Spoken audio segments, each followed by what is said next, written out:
स्वागत है आप सभी का सचिन क्लासेज में।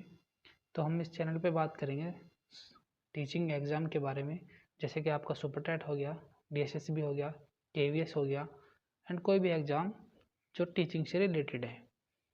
तो हम कुछ टॉपिक कवर करेंगे जो कि आपको हेल्प देंगे आपके एग्ज़ाम के लिए।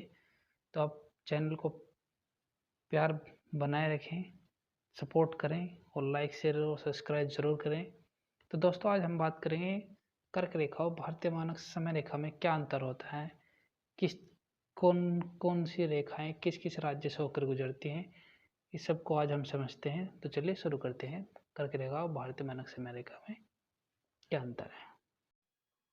तो आइए समझते हैं। कर्क रेखा भारत के 8 राज्यों से होकर गुजरती है, जिसके हम नाम सबसे पहले लिख लेते हैं। गुजरात, राजस्थान, एमपी मतलब Madhya Pradesh, Chhattisgarh, Jharkhand,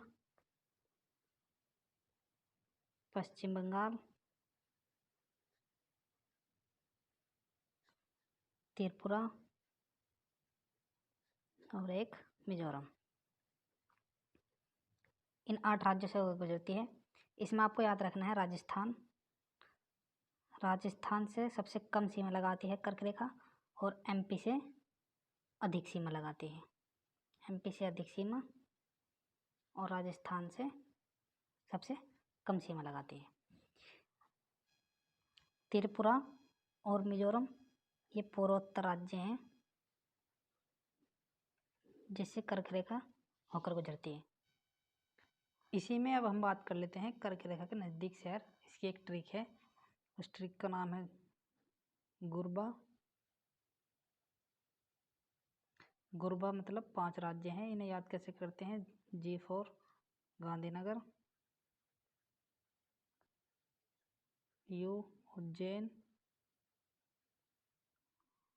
R Ranchi, B Bhopal, A Agartala.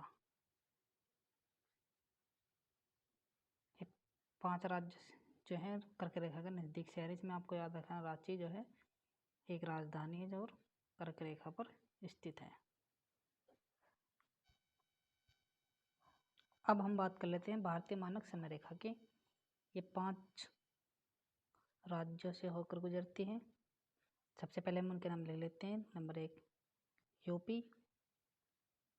MP, Chhattisgarh, Orissa और आंध्र प्रदेश। इसमें आपको नोट पॉइंट लगाना है। 3 नोट पॉइंट हैं, वो आपको सबसे पहले लिख लेने हैं। नोट पॉइंट में आपको लिखना है कर्क रेखा तथा भारतीय मानक समय रेखा एक दूसरे को जिस राज्य में काटते हैं या एक दूसरे को जहाँ पर काटते हैं वो राज्य कौन सा है, तो वो राज्य है छत्तीसगढ़, जहाँ पर कर्क रेखा और भारतीय मानक समय रेखा एक दूसरे को काटते हैं।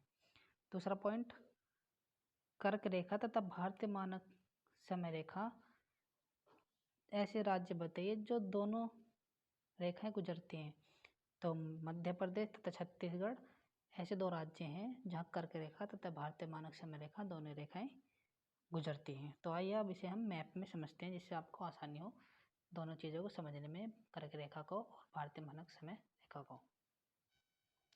तो चलिए मैप में समझते हैं, जिससे आप लोगों को आसानी से समझ में आ जाए कि कर्क रेखा और भारतीय मानक समय रेखा में क्या डिफरेंस होता है और कहाँ से दोनों एक रेखाएं आपस में कौन कौन से राज्य से गुजरती हैं, कहाँ पर काटती हैं। तो चलिए देखते हैं मैप पर। ये भारत का मैप है। तो कर्क रेखा ये हमारी कर्क रेखा होगी, ये भारतीय मानक समय रेखा होगी। तो कर्क रेखा मैंने आपको बताया था 8 राज्यों से गुजरती है। गुजरात, राजस्थान, मध्य प्रदेश, छत्तीसगढ़, झारखंड, पश्चिम बंगाल, त्रिपुरा और मिजोरम। भारतीय मानक समय रेखा 5 राज्यों से गुजरती है। उत्तर प्रदेश, छत्तीसगढ़, एमपी, उड़ीसा और आंध्र प्रदेश।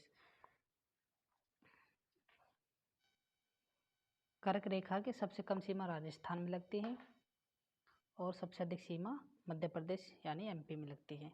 ठीक है, तो भारतीय मानक समय रेखा और कर्क रेखा जहाँ एक दूसरे को काटती हैं वो राज्य कौन सा होगा? छत्तीसगढ़। एक तो आपको ये याद रखना है। दूसरा, भारतीय मानक समय रेखा और कर्क रेखा कौन कौन से राज्यों से गुजरती हैं? जो सिमिलर है, सेम है, मतलब दोनों रेखा जो गुजरती हैं उससे। तो मैप में आप देख पा रहे होंगे कि कर्क रेखा मध्य प्रदेश से भी जाकर गुजर रही है और छत्तीसगढ़ से होकर भी गुजर रही है। भारतीय मानक समय रेखा भी मध्य प्रदेश से भी होकर गुजर रही है और छत्तीसगढ़ से भी होकर गुजर रही है। तो दो राज्य ऐसे हैं, मध्य प्रदेश, छत्तीसगढ़, जिससे कर्क रेखा भी होकर गुजरती है और भारतीय मानक समय रेखा भी होकर गुजरती है। तो आई होप आपको ये टॉपिक समझ में आ गया होगा, कर्क रेखा और भारतीय मानक समय रेखा में क्या डिफरेंस होता है, दोनों किस किस राज्य से होकर गुजरती हैं। तो आपको ये क्लास कैसी लगी कमेंट करके ज़रूर बताइए, और अगर आपको कुछ समझ में नहीं आया तो आप कमेंट करके बता सकते हैं। मैं नेक्स्ट वीडियो में आपको समझाने का पूर्ण प्रयत्न करूँगा। तो आज के लिए इतने रखते हैं। अपना प्यार और सपोर्ट बनाए रखें, चैनल को लाइक और सब्सक्राइब करके। Thank you so much.